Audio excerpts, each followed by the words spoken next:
हरिओम. अमृतानुभव. योगदास श्रीयुत जय गणेश जोशी यांचे प्रवचन. अध्याय 4. ज्ञान अभेद कथन. ओवी क्रमांक 32. परी आणिका का आपणया न पुरे विखो होवावया म्हणोनी न असावया कारण की. अर्थात ते आपला आपण किंवा इतरांचा विषय होत नाही म्हणून हेच त्याला नाकारण्याचे कारण आहे. जर कोणी असे सांगितले की अमुक व्यक्ती उत्तम गायक आहे तर आपण स्वाभाविकच त्याचे गाणे ऐकण्यासाठी उत्सुक होऊ. तथापि जर असे सांगण्यात आले की नाही, ते गाणे ऐकवित नाहीत तर ते गवई आहेत यावर आपण कसा विश्वास ठेवणार? किंवा कोणी म्हणाले की अमुक व्यक्ती छान चित्रकार आहे, आपण स्वाभाविकच असे म्हणू की त्यांची चित्रे दाखवा. आता जर असे सांगण्यात आले की नाही, त्यांनी एकही चित्र काढलेले नाही, तर आपण त्यांना चित्रकार म्हणून कसे स्वीकारणार? किंवा एखादा म्हणाला की समोरच्या झाडावर एक पोपट बसलेला आहे आणि तो फक्त मलाच दिसू शकतो, तर यावर कसा विश्वास ठेवणार? हे असेच काहीसे आत्मपरब्रह्माबाबत झाले आहे. ते प्रत्यक्ष दाखविता येत नाही. ज्या अर्थी आपण जीवित आहोत त्या अर्थी येथे हवा नक्की आहे. एरवी आपण हवेशिवाय जीवित असणे शक्य नाही, तथापि आपण ती दाखवू शकत नाही. परंतु जर वारा सुटला तर त्या हवेची जाणीव वाऱ्याच्या माध्यमामधून आपल्याला होते. मग यावरून हवा आहे असे आपण मान्य करतो. येथे आपल्या देहाप्रमाणेच वाराही जड आहे आणि म्हणून तो सर्वांना जाणवतो. त्याचे अस्तित्व मान्य होणे सोपे आहे. तथापि आत्मपरब्रह्म सूक्ष्म आहे. या जड देहादी इंद्रियांची जाणीव शून्य झाली आणि जीवात्म्याचा योग अंशात्म्याशी जुळून आला की त्याची प्रचिती येते. ही प्रचिती भौतिकदृष्ट्या शून्य झालेल्याला त्या परमशून्याची येत असल्यामुळे ती कदापिही प्रत्यक्ष दाखविता येणे शक्य नाही.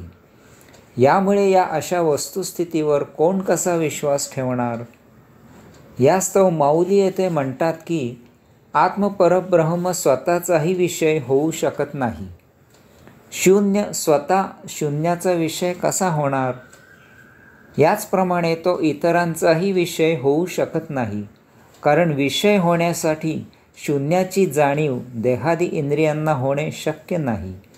यामुळे यावर विश्वास ठेवणे सर्वसामान्य जनांना शक्य होत नाही.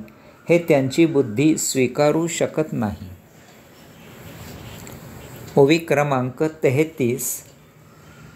जो निर्जनी निदेला तो आणिकी नाही देखिला आपुलाही निमाला आठवू तया. अर्थात जर एखादा निर्जन प्रदेशी झोपलेला असला तर तो झोपला आहे हे पाहायला तेथे अन्य कोणीही नाही आणि तो स्वतः झोपलेला असल्यामुळे तोही स्वतःला झोपलो आहे असे पाहू शकत नाही.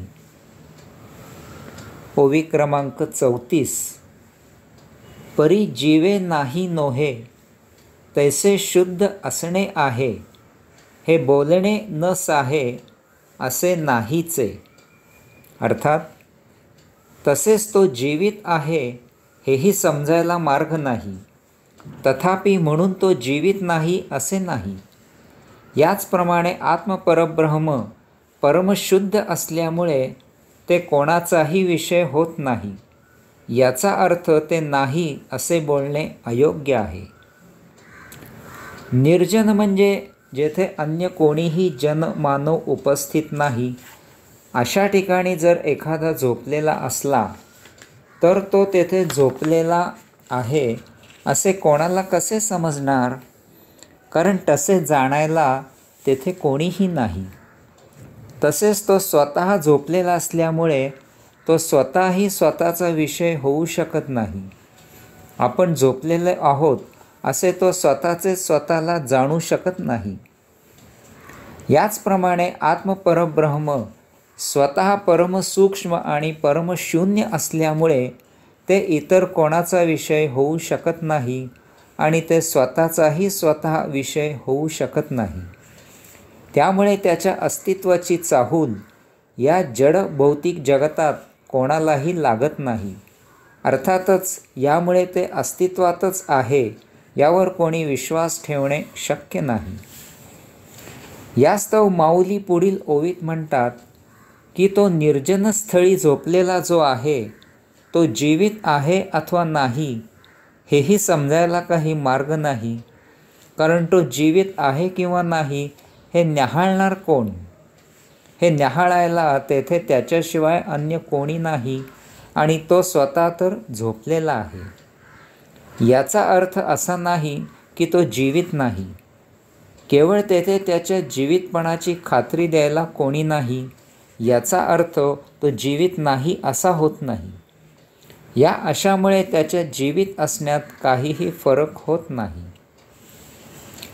याचप्रमाणे आत्मपरब्रह्म प्रत्यक्ष पाहायला, ऐकायला, स्पर्श करायला, जाणायला, अनुभवायला कोणी नाही आणि किंवा हे असे कोणी करू शकत नाही. याचा अर्थ ते अस्तित्वातच नाही असा होत नाही.